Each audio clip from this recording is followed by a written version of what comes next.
morning, good afternoon, and good evening. Welcome to the APRUplus webinar Going Virtual Lessons from University of the Asia Pacific in Online Teaching and Learning. My name is Elaine Han, the Events and Relations Manager of APRU, and I'm the MC of today's webinar.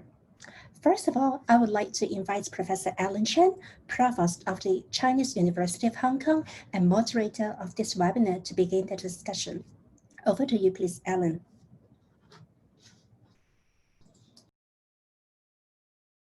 Into this APRU discussion on going virtual, lessons from universities of the Asia Pacific on online teaching and assessment. Now, I understand that some of you may be unfamiliar with APRU. So let me begin by briefly introducing APRU, the Association of Asia Pacific Universities, which is essentially a network of 55 research-led universities of the Asia Pacific Rim. And I think at this time, it is particularly important for universities to get together, to learn from one another, to continue the kind of learning and research activities despite the ravages of the pandemic. So today we are fortunate to have three wonderful speakers whom I will introduce one by one later to share with us how they have responded to the coronavirus crisis, and also perhaps looking ahead to the kind of new normal that we can expect. I know many of us are already planning for the fall semester. How should we welcome our students back to campus? Should we continue to rely on online teaching and learning? So these are some of the questions that I'm sure we will have an opportunity to discuss in this webinar. Now, our first speaker is Mr. Wang Shui Guo of Tsinghua University, or more precisely, Shui Guo is the president of Xuetang X, which is the sort of the online arm of Tsinghua University, which pioneered the MOOC movement in China. So Shui Guo, please, welcome. Thank you. Thanks for very much for Professor Ali Chen, and it is a great honor for me to attend this event. And I would like to share some experience we did in the past few months in Tsinghua University, and also almost nearly 1,000 universities in mainland China. And today, the topic I want to share is move all classrooms online in 2 weeks. First of all, I would like to introduce Xuetang X to all of us. Xuetang X is founded by Tsinghua University 7 years ago. It is the first platform, MOOCs platform in China, and also have the largest number of learners in China and in Asia. There are nearly 60 million users and nearly 3,000 courses on this platform, and everyone can goes to www.xuetangx.com and learn the excellent courses from the top university in China and also the other parts of the world. Today, I would like to introduce another tool developed by Xuetang X and Tsinghua University. We call it Ring Classroom. It is the main teaching tool that we used in the past 5 months in Tsinghua University and also other universities in China. It is a tool that we developed 4 years ago. Originally, it isn't a tool for online teaching. It is a tool for interactive teaching in classical classroom. Students and educators face-to-face, but they use mobile devices, they use a computer, laptop, and smartphones to communicate and interact with each other with this tool. It has two plugins. One is in a very common and popular software called PowerPoint, and another is a plugin in mobile messaging application, which is widely used in China. We call it WeChat. We combine these two software together to become a very powerful teaching tool. We call it Ring Classroom. But under the crisis of the COVID-19, we add a lot of function on this software and becoming a very powerful tool for almost all educators and faculty in Tsinghua University to begin to use this tool for online teaching. Everyone can use WeChat and everyone are familiar with PowerPoint. So learn this software become the most easy thing. But the most hard thing is how to rearrange the teaching material and the teaching arrangement to the new world, the online university. So in the February, everyone gets busy in Tsinghua University. From the very beginning, the university held we call it the first class for everyone, for all students and the faculty in one virtual classroom, containing more than 60,000 people, almost everyone in this university in this one virtual classroom in Ring Classroom. The first lesson is taught by the president of Tsinghua University. After that lesson, in 2 weeks, we train almost all instructors how to use Ring Classroom and how to make full use of this software and become the best practice one. And another thing that we built a command center in 1 week. We can get all data and all analysis results from the data, so we can know which students are not in good mood, which classroom may be in some difficulty, and which one has better interaction between the others. This picture shows a professor in Tsinghua University who is in the Department of Physics. The Professor Zhang is nearly 100 years old, and he learned this software very quickly and used Ring Classroom to taught his students very quickly and in a very efficient way. This is the big data for university that we did in the command center. And in the past 5 months, this data helped this virtual classroom, the virtual university, have more powerful tool to communicate and gather more data from each virtual classrooms.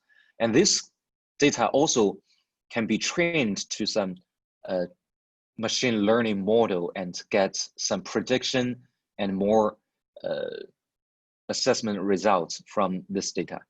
And this is some better evaluation algorithm that we did to students. For example, we can predict whether a student will have a F result in the last of this term, but we can predict it from the time of the middle of the term. And also we can get some better evaluation for the performance of each professor and faculties. And since all classrooms are online and every classroom become a virtual classroom, so we also developed a new technology, we call it a clone class. And education to other universities. Since every classroom become virtual, so we can easily clone every virtual classroom to a lot of other the same virtual classrooms. This clone classroom has very detailed and real-time learning material and activity, the same as the original online classrooms. But these clone classrooms do not disrupt the order of the teaching in the original classroom. Tsinghua University in the past term and shared 138 classes to 7 other universities with this technology, and also use this technology in Tsinghua University itself, become a new way to share to the students who maybe have not the rights or to attend other classrooms, but have the rights to learn knowledges. That's what I shared today. Thanks everybody.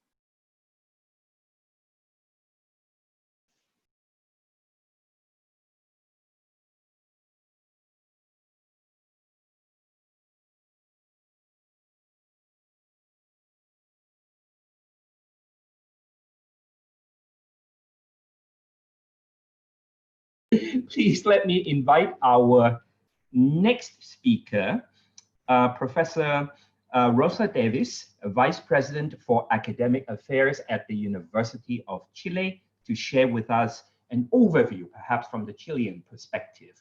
Rosa, please. Thank you very much, and greetings to everyone, and thank you for this invitation. During these difficult times, it is of great value to be able to share experiences and to learn from each other, more so when this conversation takes place across continents. I will focus my presentation today on the two topics. Firstly, I will go through the principles that have guided our actions in the transition to virtual teaching and learning. And secondly, I would like to share some of the opinions and concerns that our students have expressed in a recently run survey. Our first principle or commitment, we could say, has been the continuity of the academic work under safe conditions. The transmission and creation of knowledge is our common mission, and in times of crisis, the society needs us ready to contribute. So as learning communities, we must be an example of both resilience and integrity.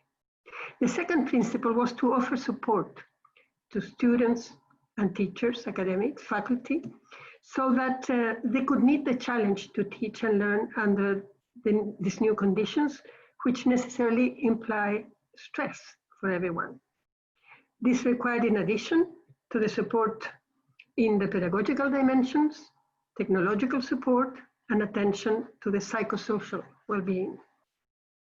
Equity and well-being have been main concerns because the diversity of our student body will be coupled to inequality if we do not allocate focused benefits or we do not consider the context when selecting teaching approaches. So for this reason, we have asked each teacher to take special responsibility when planning their courses, making sure that all students can participate in the learning process as it is expected when we practice inclusive pedagogy. But our own rules sometimes obstruct the necessary changes. And so we have been allowing and even promoting normative flexibility. And finally, all of this can only be achieved in an environment of trust and integrity. In this photo, you can see volunteer students at the university hospital, which has reconverted to assist the emergency. So now we will move to the second topic. What have our students been perceiving or experiencing? We have recently run a survey to learn about the students' experience and to find out whether our discourse and our aims have been coherent with our actions, as seen from the students' perspective. This survey was answered by more than 10,500 students, or approximately 1/3 of the student body. The questionnaire was organized according to the principles, and it included 36 closed questions and 3 open questions. As shown in the slide, the main concerns are their academic performance, the organization of their time between responsibilities at home and their studies, the health of a significant one, and their own future studies. Among the positive aspects that the answers revealed were that the first year students are more positive, although they have not been yet in campus. Our academic year starts in March, so they never were in campus. There is awareness about integrity. There is respect in the student-teacher interactions and student-student interactions as well. Students appreciate the help received from student instructors, and they value the usefulness of the university platforms that were developed in-house and long ago. And within those aspects that need attention, they are worried about the heavy load of the academic work. They inform limited use of formative assessment, less than we would want them to have. Insufficient interaction in and outside the classroom, and this is a problem. And more students are in need of work to help supporting their families. 60% of the students that claim there is insufficient interaction in the classroom say that this is due to a lack of confidence. So this is a challenge, certainly a challenge for the teachers. And finally, in the next slide, I would like to share the answers of the students to one of the open questions that asked, what advice would you give to your teachers for the coming months? As you can read, I hope, in the cloud, there are some words in Spanish, but you will recognize them. The most frequent terms are empathy, flexibility, patience, disposition, comprehension, preoccupation. And also in the quotes, you can observe that the students care for the well-being of the teachers, and at the same time, they ask the teachers to get closer to them in these difficult times. So the affective component and the sharing of emotions becomes very important in these difficult times. Thank you very much.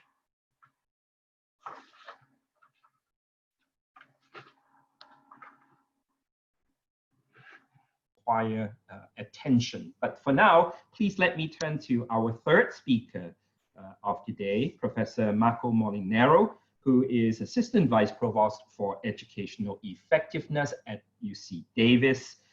Professor Molinaro is also in charge of the Center for Educational Effectiveness at UC Davis. Marco, please. Yes, thank you so much for this great honor to be able to come and talk to you for me this evening. Let me start my slideshow here. So today I prepared for you a couple of different perspectives and points that we are working on at the University of California, Davis. We are in Northern California in the center of the state. And what I would like to talk to you about is how we had to very quickly at the beginning of March pivot in our, before even the start of our last quarter, and help faculty and students adjust and discover new resources through our Keep Teaching website. How we've helped communicate student realities to help faculty optimize their courses. The work that we're doing now to support faculty and teaching assistants as they try to improve courses both for the summer and for the coming fall, and what we're doing to welcome new students. So let me start by just telling you that we have about 31,000 undergraduate students at our university. 42% are the first in their family to attend college, and 15% are coming from another country, and about 29% are from what we consider an underrepresented minority group here in the United States, which typically is Hispanic students and African American students and Native Americans. That has been particularly relevant as our quarter ended 2 weeks after the beginning of the Black Lives Matter and the civil unrest that happened because of George Floyd's murder. So just to keep that in perspective. So our first thing that we've been working on is really helping adjust and discover, helping faculty adjust and discover new resources. We very, very quickly developed a website that we never had before called Keep Teaching, and you can find it at keepteaching.ucdavis.edu. And you can read more about the different things that we put together. But we brought all of our instructional technology and our pedagogical support that we have at the university together into this website so that we could help faculty think about remote instructional strategies and tools. And for example, in terms of the strategies, we looked at things like how does remote instruction compare to online learning? How can we find out mid-quarter what's happening with our students? And a very, very popular area was assessment. How do we test our students' knowledge and learning? And just to give you a sense, the testing and alternative assessments was one of our most popular areas. You can see here the representation of how much material is there, but this is just a section that shows you things like frequent low stakes quizzes was one of the things that we promoted, open book exams untimed, open book exams timed, and many other opportunities for faculty to be able to help students gauge what they were learning, how they were doing, and then be able to assign grades. This was a very, very popular area and is still very much an ongoing area of discussion, how to equitably and fairly assess student learning. The other thing we did is we brought together all of the variety of tools that we're using at our university and provided a one-stop place where faculty could go to learn more about our learning management system, Canvas, online webinars for teaching, how can they deliver video for their laboratory courses and other such areas. And lastly, as part of our Keep Teaching resource, we also created a page for students where students could learn from other students how they were learning online, strategies for optimizing their time, and really making the best of this experience. Now let me switch to the second topic, communicating student realities. One of the things that we did is we have a tool called Know Your Students, which you can see a representation here on the left. And we instantiated a survey which was taken by about 13,000 of our undergraduates. And the students had to answer this once, and then all the instructors could see the responses from the students that were in their class. So instead of having to survey students for each class individually, we surveyed them once and then made it available to each individual instructor through our Know Your Students tool. For example, in this introductory biology class, 34.5% of this person's students responded to the survey. And what they were able to realize on an individual per course basis is things like, for this person, 13% of their students may reside in a different time zone, and 6% may not have reliable access to equipment that they could use for taking a proctored exam. This allowed us to then promote different ideas for how they could connect with the students, be able to test the students more productively. And this was very interesting to see the large variety. We had some courses where 30 or more % of the students were in a different time zone, most of them out of the country, and potentially a large portion in Asia.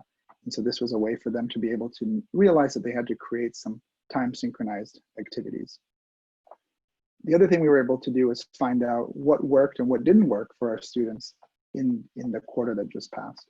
And we were pleased to see that in classes that worked well, the lectures were recorded for online learning. They weren't just recordings from prior years.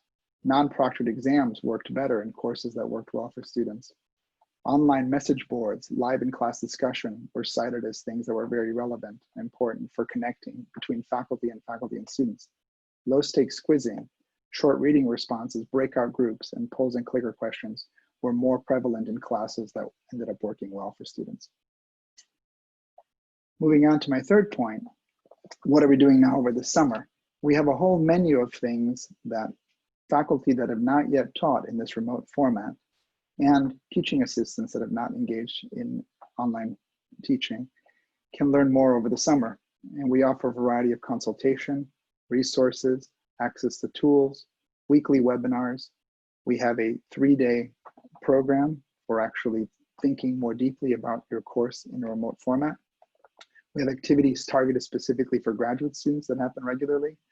And then we also have the ability to read a variety of books and then come together as a reading group. And lastly, we have a conference that will be on Summer Institute on Teaching and Technology. And the last point I want to make, we're really trying to focus hard on how do we welcome our new students. We welcome new students at the end of September here at our university, and there's 2 things that are really different this year.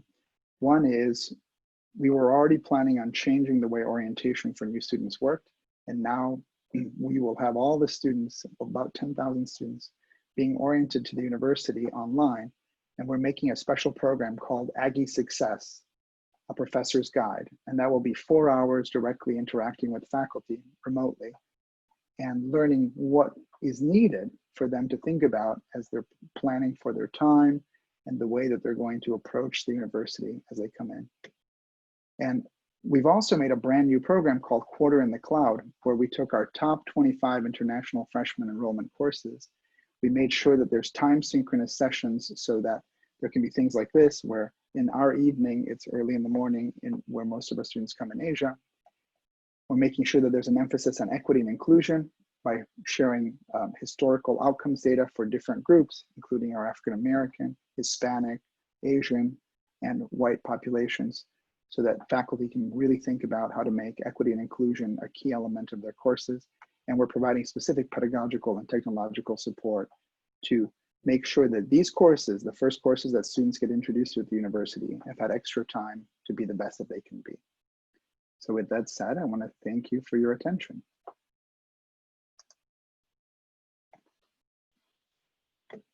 At the Chinese University of Hong Kong, we went 100% virtual online, basically from the start of February. We're talking about 9,000 courses or so.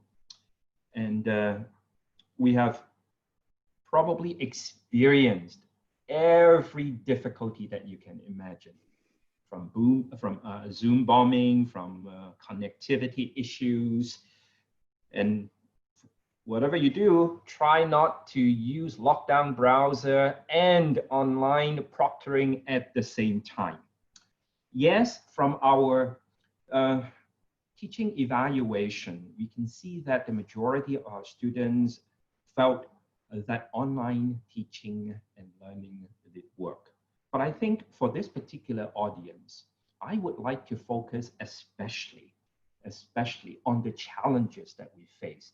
So the first question that I would like to pose to our three panelists is, what would you consider to be the most difficult challenges that you have faced during this very difficult time? Perhaps I can begin in reverse order, asking Marco, for example, to start this discussion. I think the most difficult challenge at the very first was, well, it's an ongoing challenge, which is assuming that whatever you did in person is what you have to replicate in the virtual. And that is not going to lead to necessarily the best outcomes, nor be the most satisfying for both interactions and for student learning.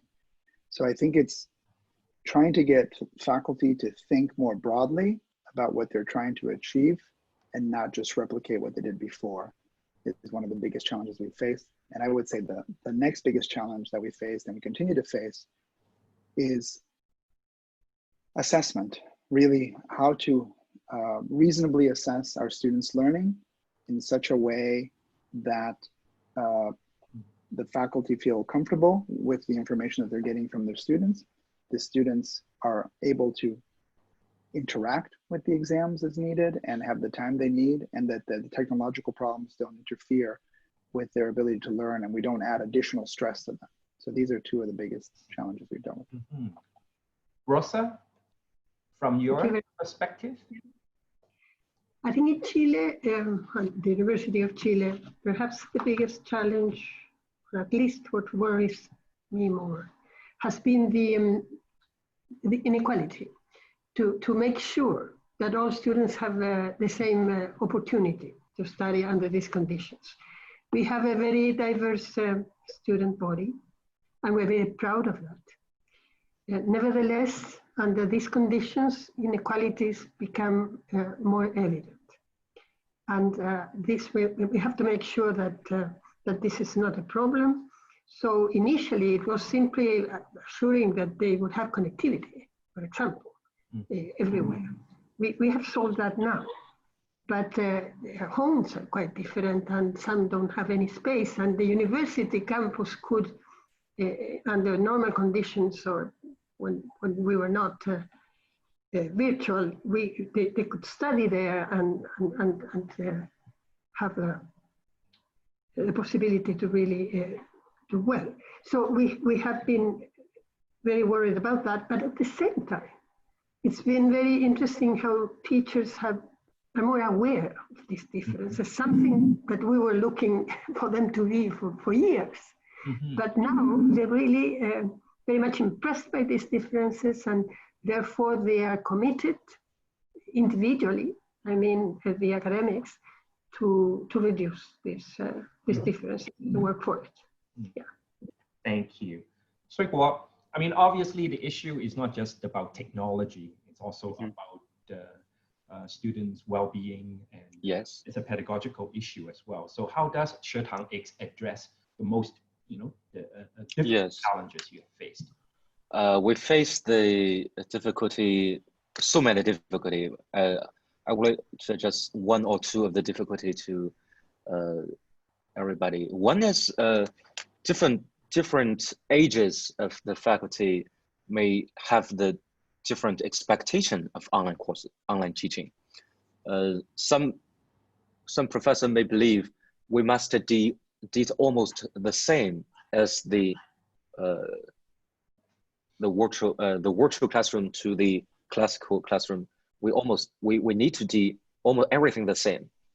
If we have something in the classical classroom, we need to have it in the virtual classroom. So if you have such expectation for virtual classroom or online teaching, it might be a very hard thing to explain how to design courses, how to design your teaching and learning materials. But for the smaller ages of the faculty, they believe maybe this is just two kind of things. You cannot compare one to another. You need to design a new way to teach. So this is the concept everyone need to adopt in the very beginning of this term. I think this might be a difficulty to how to train and how to learn between with each other among all the faculties. Another thing is that China is has a very large area, different cities, different provinces. Every students, some parts of the China, the student has very low connection of the networks. They have a lot of difficulty to find a 4G or 5G connection to the networks. So for a lot of students, they need to drive, they need to go to another places. So that's the most part. We cannot connect to everyone. That's not a good thing for teach, but we have different solutions for that. We can record all the teaching process for them to not have the very good network. They maybe learn later, and we can provide some SIM cards and send to them in mail, and they can get a better network. Yes. We have also invested heavily in improving our e-learning capabilities, and of course that will have budget implications down the line as well. Please indulge me for another minute before I turn to the questions from the audience. I want to get a sense from our panelists. How do you see the new normal shaping up? I mean, September is not that far away. The new academic year is about to start. We do not have the benefit of standard testing. So admission already will have to make some adjustments. For us, global learning is so important. So there won't be any student exchanges. We are in fact pushing very hard for a virtual student exchange program, at least among APRU members. So I just want to get a sense from the panelists how you see the fall term, the new academic year shaping up for you. Rosa, would you like to? Okay. Well, the first thing is that in Chile, we have a different academic year, where we started the academic year in March, as I was saying. It was very challenging because some of the students have never been at the university. And so September will be our second semester in a way. So it's also a different situation there. And we are planning to have a hybrid, we call it a mixed form of modality, a form of teaching and learning. So we will be online at the beginning. And we do hope that around October, we will move with some activities, not everything. With the practical, for example, teaching in the health programs, especially, you know, and but in others as well. And maybe the first year students, they need to come in smaller groups, but they need to have a sense of what is a university with the presence there. And probably the students in the last years as well. So we're planning something that's not quite the old normal, but that we make use of the best qualities of both, we hope. And this will end in December for us, so January. So then we have our summer vacations, and we'll see. But we do hope that it will be a better university eventually. Thank you. Shuiguo, is Tsinghua ready to welcome all your students back on campus? No, it's not yet. And because the second broke out of the virus crisis in Beijing, it stopped the return of the students. It's a thing that we welcome all the graduates of this year return to school, but because of the new situation of the virus, the university students who is the home address in Beijing cannot return, but other places can return to university. So maybe in my view, maybe not everyone will return in the next 2 months. Maybe in the 3 months later, we'll have student return. Thank you. Marco, what does the new normal look like to you? Well, so we begin our quarter at the end of September. So we actually have quite a bit of time, but the current situation is looking worse, not better, in terms of cases here in California and throughout the US. What we are planning for right now is that the vast majority of our courses will be available remotely, and a small percentage will be in person with also remote option for those students that cannot make it here. I think it's important to think about in our type of university, there's really two different reasons for students to be back in the university town. One is for being a university student and seeing friends and being independent from parents. And the other one, very important one, is going to their classes. But it's not clear that, we think we will have a lot of students that want to come back, but will not want to risk being in a classroom with a lot of other students.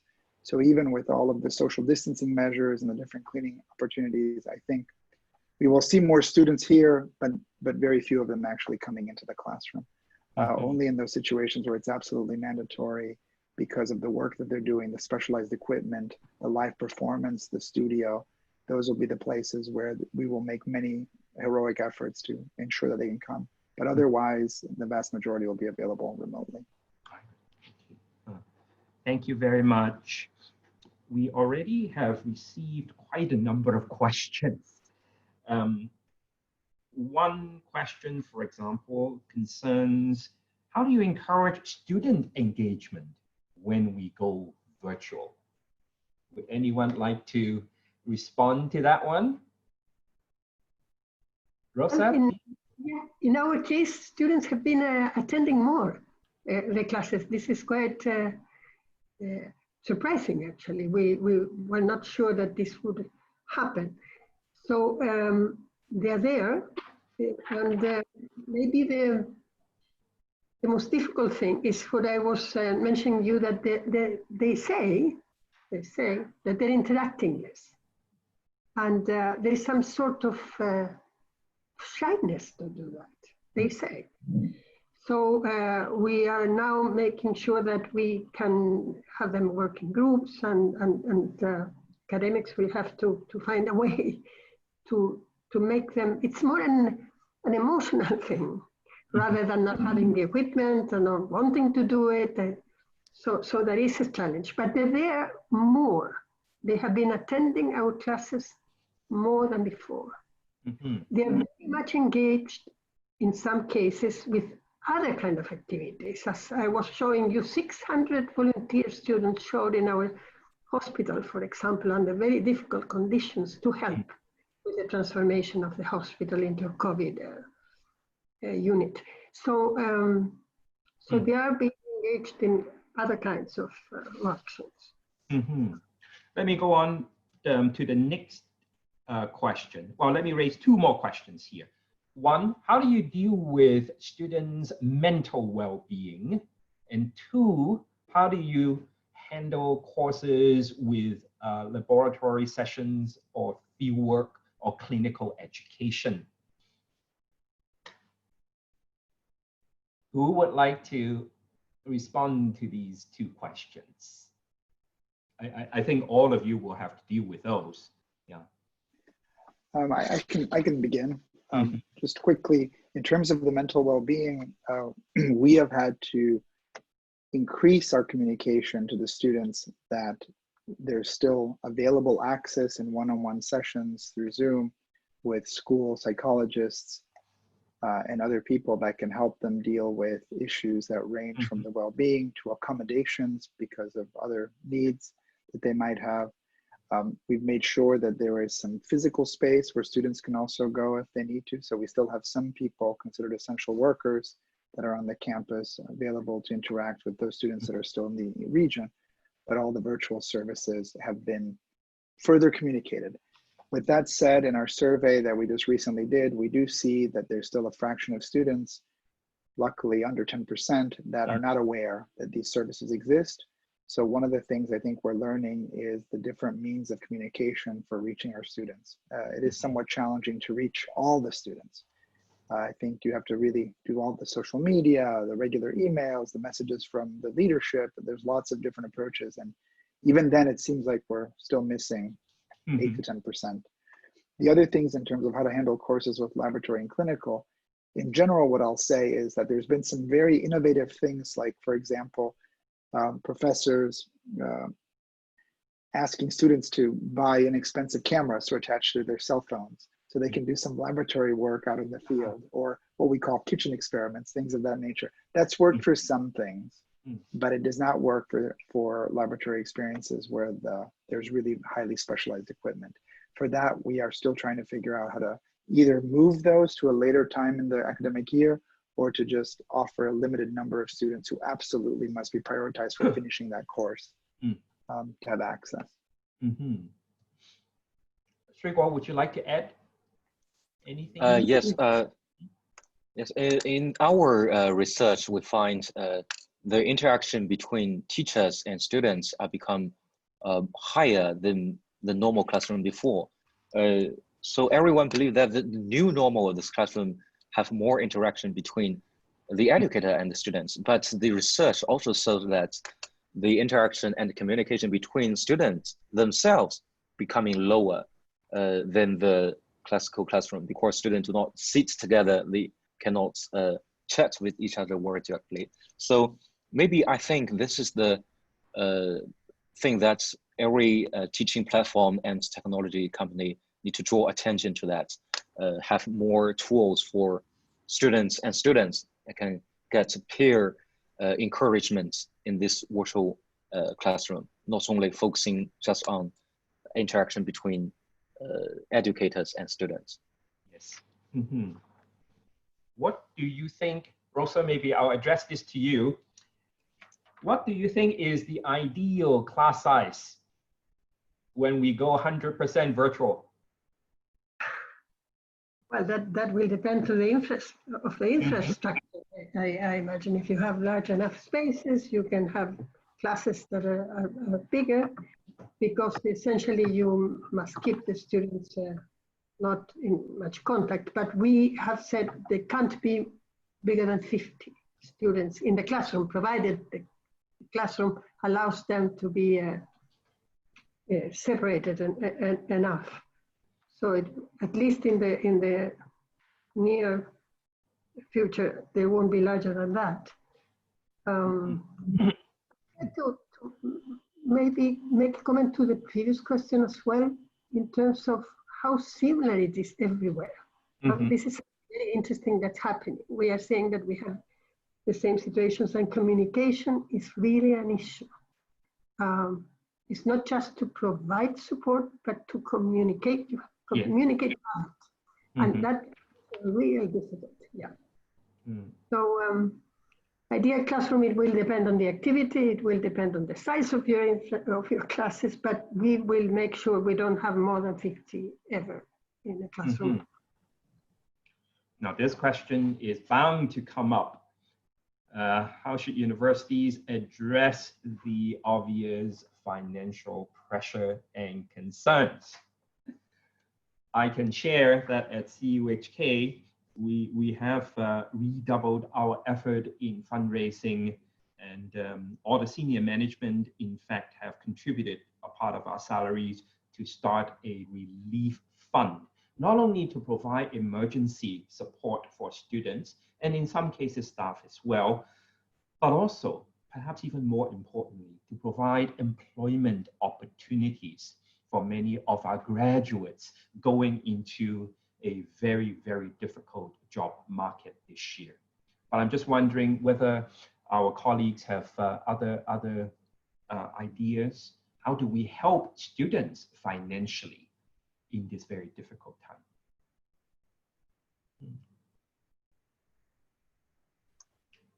We have definitely been increasing the opportunities for student employment. The university has put on, since April, very strict guidelines as to any kind of employment action. Anyone that needs to either hire a temporary person or needs to hire a permanent person for replacing a retirement or somebody leaving for another position. It's a very onerous process. The only process that's easy for getting help is hiring students. Yes. So hiring students is straightforward. The barriers are low. And so that's led to more students being hired that are our university students. And even when they are finished, we still make it easy to hire them for at least another 4 months beyond their graduation. So that's been helpful. I would say though, to also balance that, there's just a very, it's very unlikely that people that retire or move to other positions will be quickly replaced. Just slowing everything down in terms of the hiring process seems to be a primary strategy for dealing with the financial challenges. The questions are really coming in fast and furious now. I really, well, this is one of the new things that I have learned. How do you keep track of the chat box and the question and answers while talking to you guys at the same time? There's a question about what do you think is the best type of assessment and evaluation for e-learning? And a related question is how do you balance compassion and integrity in online assessment? Do you give them all pass-fail options? Do you insist on online invigilation? I think these are related questions. Shrek, what do you think? I think the assessment is just a tool for how to design your courses. Different fields at different majors maybe have different ways to design courses. For some courses, it's very fundamental.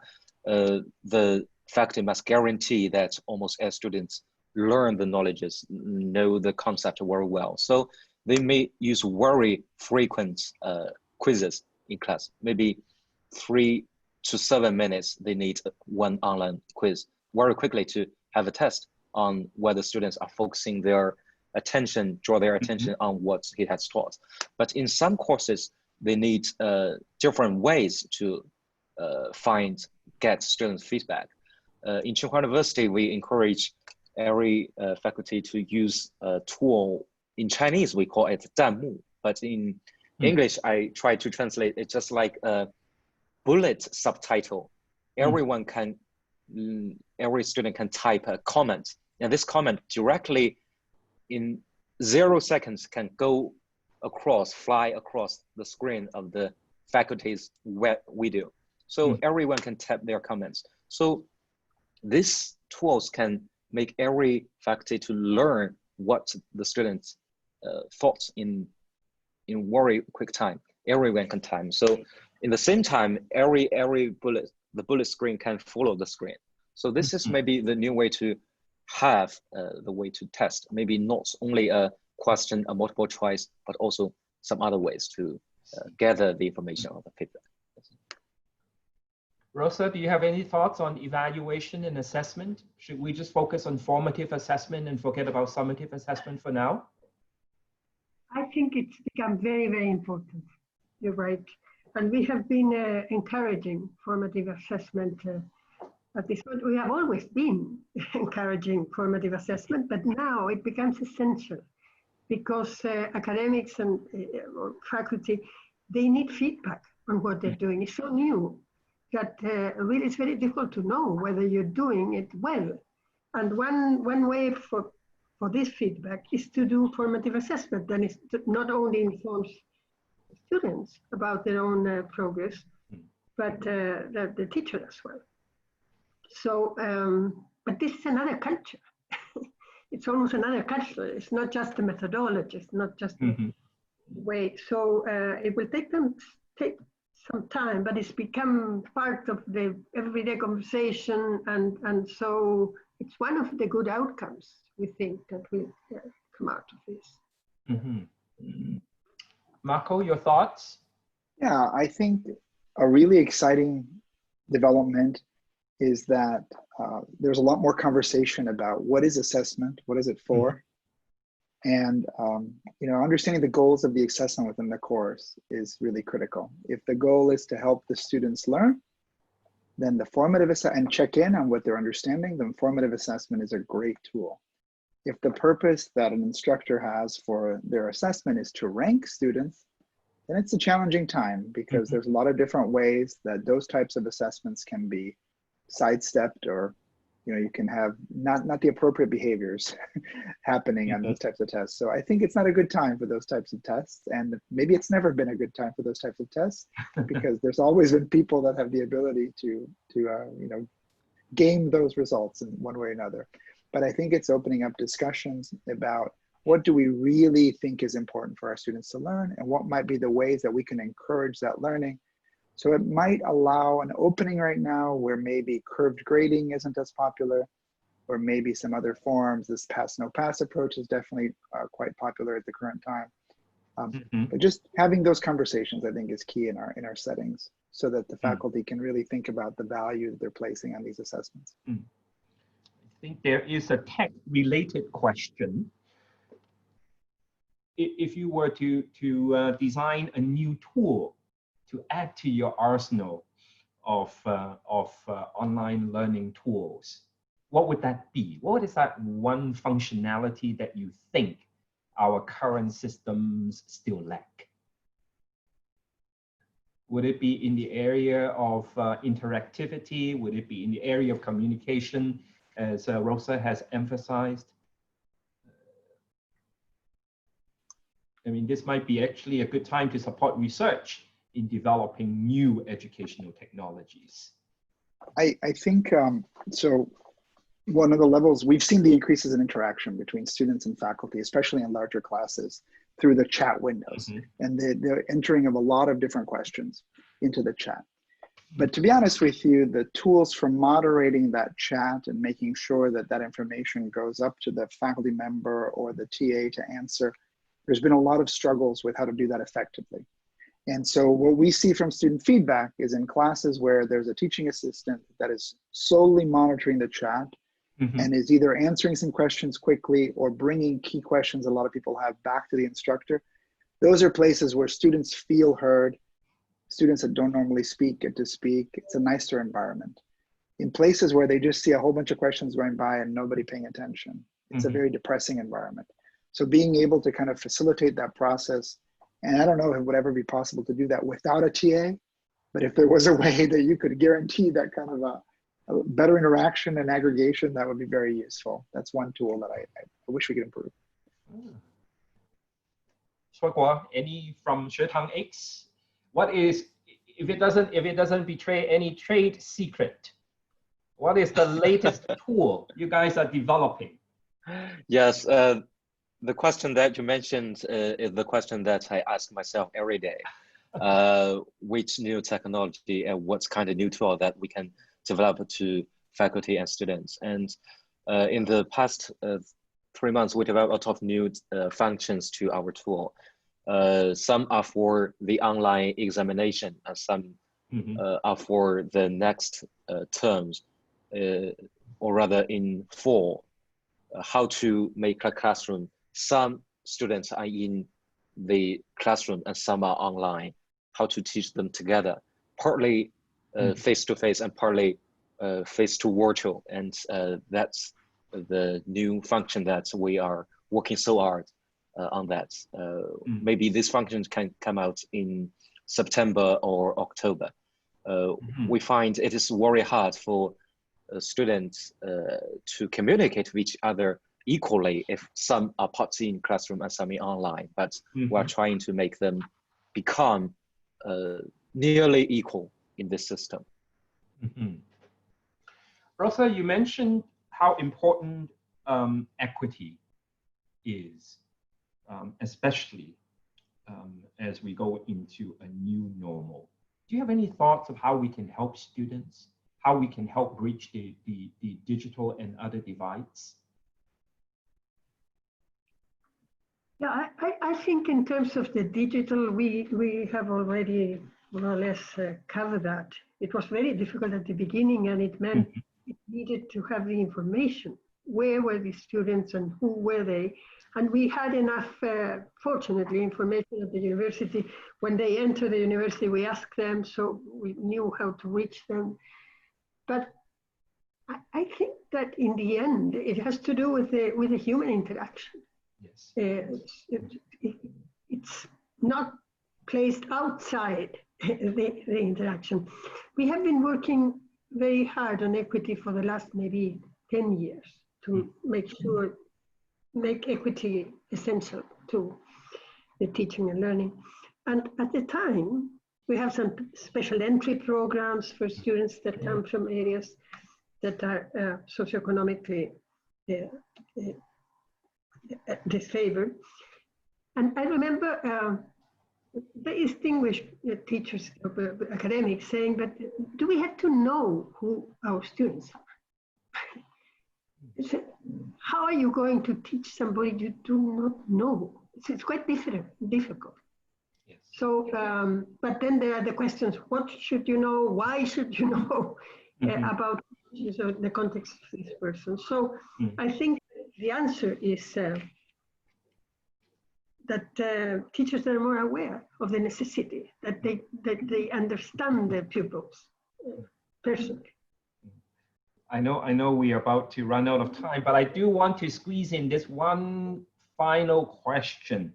We have been talking about students, how they learn. How about teachers, and especially teaching evaluation? How do we know, that colleagues have been at least attempting to I'm trying to put this as diplomatically as possible, but teaching evaluation is also a part of our academic regime. So I'm just wondering whether you have any thoughts on teaching evaluation using 100%, especially online teaching.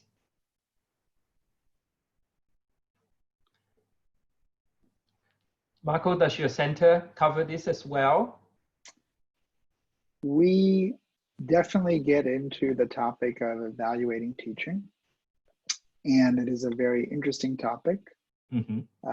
We believe that the current methods are not very useful because they tend to be at the end of a faculty member's course experience, and so getting the feedback once the course is over doesn't really benefit too many students. So one of the things that we've been doing in our Know Your Students tool is we make it very straightforward to get feedback from the remote students. Our quarters are 10 weeks, so we try to recommend that you get some feedback in the 3rd week, some feedback in the 6th or 7th week, and communicate that feedback that the students are giving you back to the students and tell them what you're going to do to try to improve the situation.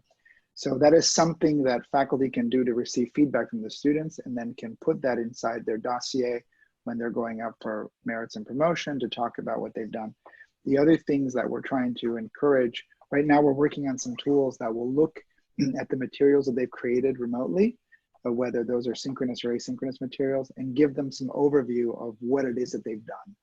Yes. What is the complexity of their language? What are they doing in terms of transitions? What kind of modalities are they incorporating? So they can better document what it is that they're doing in their instruction that has taken extra time to better demonstrate their involvement and compassion and passion for the teaching. I can also share that we are allowing our colleagues to defer their promotion and tenure review. It's not just about teaching, obviously research has also been affected. Now, Elaine has been sending me a lot of comments to say, time's up. Let me just say 2 things in closing. One, to thank our panelists for your insightful presentations, for sharing the experiences with us. And the last point I would like to make is that I hope this conversation will only be the beginning of a dialogue. APRU is equipped and ready to take in further questions, comments, and we'll try to form a little community in addressing issues that affect teaching, learning under the new normal.